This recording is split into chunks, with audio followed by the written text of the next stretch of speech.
Welcome to English grammar course. आज की इस क्लास के अंदर हम फ्रेज़ की टाइप्स पढ़ेंगे। बल्कि आज की इस क्लास में तो हम सिर्फ फर्स्ट टाइप नाउन फ्रेज़ पढ़ेंगे और फिर नेक्स्ट टू क्लासेस के अंदर हम इंशाअल्लाह अज़्ज़ा वजल next two types of phrase पढ़ेंगे। अच्छा, फ्रेज़ क्या होती है? Phrase can be either a single word or a group of words which is actually a little part of a sentence, but it's not complete in its sense without looking at it in a combination with other part of the sentence. पहले हम phrase के बारे में पढ़ चुके हैं start के अपने लेक्चर्स के अंदर कि फ़्रेज़ क्या होती है, क्लास क्या होती है। अभी हम फ्रेज़ की इस टाइप नाउन फ्रेज़ को देखेंगे। A phrase consists of a noun and its modifiers.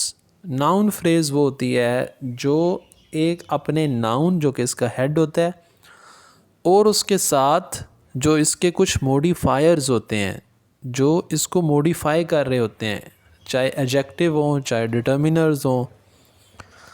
For example first sentence को देखें।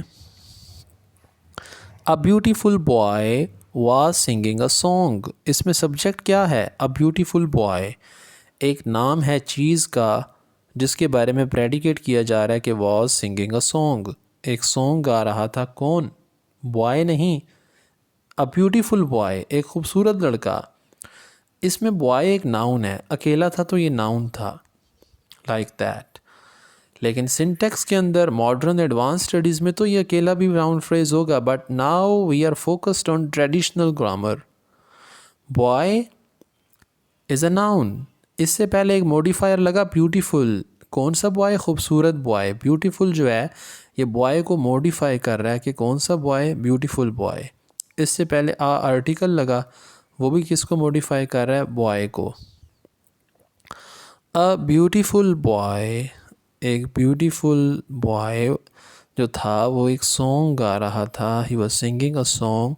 सो अ ब्यूटीफुल बॉय ये पूरी एक नाउन फ्रेज़ बनेगी जिसके अंदर बॉय नाउन है और उससे पहले ये मॉडिफायर्स आ और ब्यूटीफुल ये मॉडिफायर्स हैं जो मॉडिफाई कर रहे हैं इस बॉय नाउन को। सो ये नाउन अपने मॉडिफायर्स के साथ मिलकर बनेगा noun phrase. Give it back to the boy in the office. Give it back, इसे वापस दे दो। टू किसे?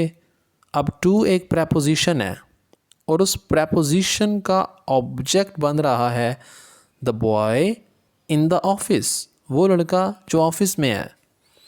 इन द ऑफिस भी एक फ्रेज़ है, प्रेपोजिशनल फ्रेज़ जो बॉय का एडजेक्टिव बन रही है। लेकिन ये बॉय जो सा नाउन है इससे पहले आने वाला ये आर्टिकल दा और इससे बाद आने वाली ये प्रेपोजिशनल फ्रेज़, ये सारे इसी के मॉडिफायर्स हैं ना, जो लड़के को ही मॉडिफाई कर रहे हैं।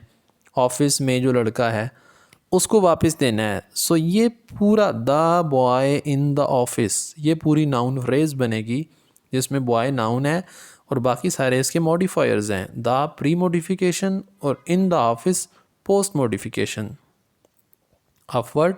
Of boy. It was a story as old as time. ये थी, क्या थी? A story एक कहानी। स्टोरी नाउन है और as old as time इतनी पुरानी जितना के वक्त, वो सारा इसी को मॉडिफाई कर रहा है, स्टोरी को, इस नाउन को। तो ये नाउन अपने इन मॉडिफायर्स के साथ मिल के, ये अंडरलाइन वर्ड सारे मिल के एक नाउन फ्रेज बनेगी। So a group of words that does the work of a noun is called noun phrase. लफ्ज़ों का वो मजमूआ जो एक नाउन का काम करता है वो नाउन फ्रेज कहलाता है। To win a prize is my ambition. इनाम जीतना मेरा एम्बिशन है। इसमें टू विन अ प्राइज़ एक नाउन फ्रेज़ है जो इस सेंटेंस के अंदर एज अ सब्जेक्ट आ रही है। फिर नाउन फ्रेज़ कभी एज अ सब्जेक्ट आएगी, कभी एज एन ऑब्जेक्ट आएगी, कभी as an object of preposition आएगी। डिड यू इन्जॉय, क्या तुमने इन्जॉय किया? क्या चीज़? उसका ऑब्जेक्ट क्या है? इन्जॉय वर्ब का, किस चीज़ को इन्जॉय करना है? रीडिंग दिस बुक, इस किताब को पढ़ना। सो ये भी नाउन फ्रेज़ बनेगी क्योंकि ये एक नाउन का काम कर रही है।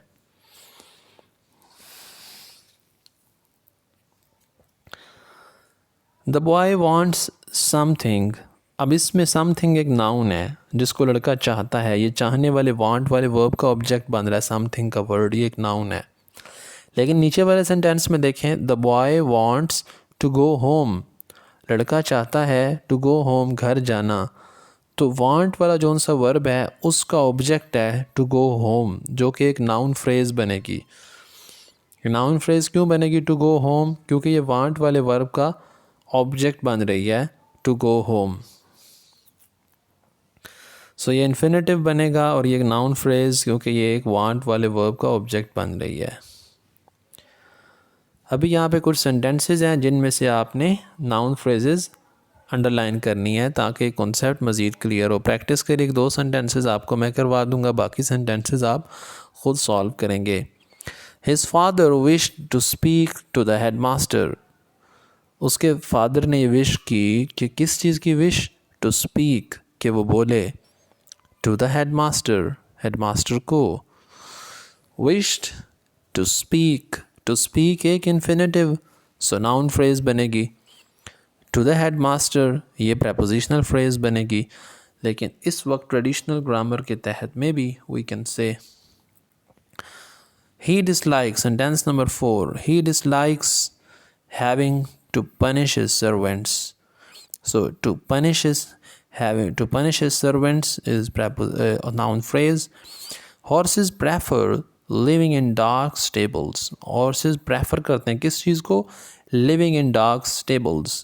Dark stables जो तारीक इस्तबल हैं उनमें रहने को। Living in the dark stables is a noun phrase. ये बाकी जो सेंटेंसेस हैं इनका आप स्क्रीनशॉट ले लीजिए।